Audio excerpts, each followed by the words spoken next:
அரசு வேலை கிடைக்கிறதுக்கு ஜாதகத்தில் வந்து சூரிய பகவான் யாராருக்கு ஜாதகத்தில் நல்லா இருக்காங்க அப்படின்னா ஆட்சி உச்சம் இப்படி இருக்கணும். குரு பகவான் பார்க்கணும். அப்போ வந்து சூரியனை குரு பார்க்கையில் வந்து பார்த்திங்கன்னா அரசு உத்தியோகம் கிடைக்கிறதுக்கு அதிகமான வாய்ப்புகள். அதே நேரம் அரசு உத்தியோகம் கிடைக்கணும்னா யார் தாயார் தகவல் நல்லா பார்த்துக்கிறாங்களோ அவங்களுக்கு அரசு உத்தியோகம் கிடைக்கும்.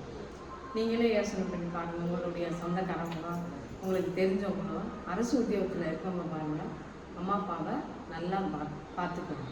அதுக்கு உதாரணம் என்னன்னு பார்த்தோம்னா, விநாயகர் பெருமான் யாரை சுற்றி வந்தார்? அம்மா அப்பாவை தானே சுற்றி வந்தார். அதனால தான் பாருங்கள், அவருக்கு வந்து முதல் கடவுள்னே பேர். எல்லா தெய்வங்களையும் வழங்குறதுக்கு முன்னே முதல்ல யாரை போய் கும்பிடுறோம்? விநாயகர் பெருமான் தான் நம்ம கும்பிடுறோம். அது ஏன் அவருக்கு வந்து அவ்வளோ உயர்வான ஒரு பதவி கிடைச்சது அப்படின்னு பார்த்தீங்கன்னா, அம்மா அப்பாவை வணங்கணும்னால தான்.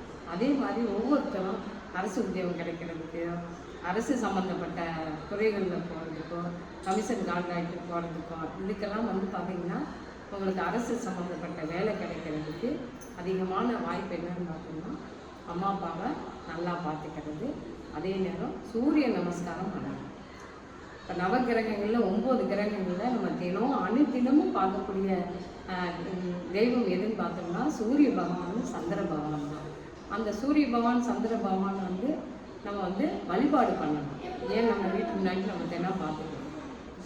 இப்போ சூரியன் நல்லா இருக்குது, அரசு உத்தியோகம் வேணும்னா சூரியனார் கோயிலுக்கு போக சொல்லுவாங்க. அது அவ்வளோ தூரம் இருக்குது. அது நம்ம பக்கத்திலே இருக்க சூரிய பகவானை அனுதினமும் வழிபாடு செய்ய வாழ்க்கையில் உயர்வும் செல்வாக்கும் பேரும் புகழும் மதிப்பு மரியாதை எல்லாமே கிடைக்கும். அப்போ வந்து அந்த சூரிய நமஸ்காரம் காலையில் 6 to 7 ஞாயிற்றுக்கிழமை சூரிய உரையில் நீங்கள் வந்து அந்த வழிபாடு செய்கிறது வந்து ரொம்ப ஒரு சிறப்பு. அதே நேரம் அதுக்கு ஒரு பரிகாரம் என்னன்னு பார்த்தீங்கன்னா, ஒரு சின்ன பித்தாளை தட்டை எடுத்துக்கோங்க.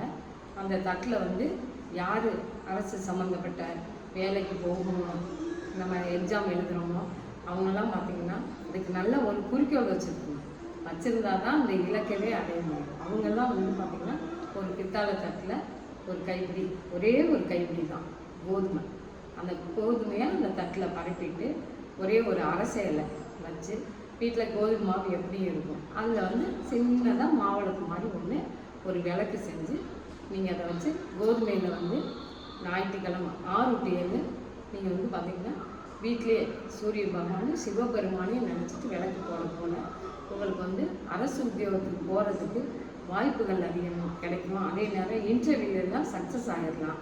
அப்போ வந்து பார்த்திங்கன்னா சூரிய நமஸ்காரம் நீங்கள் அனுதினமும் பண்ணணும். சிவாய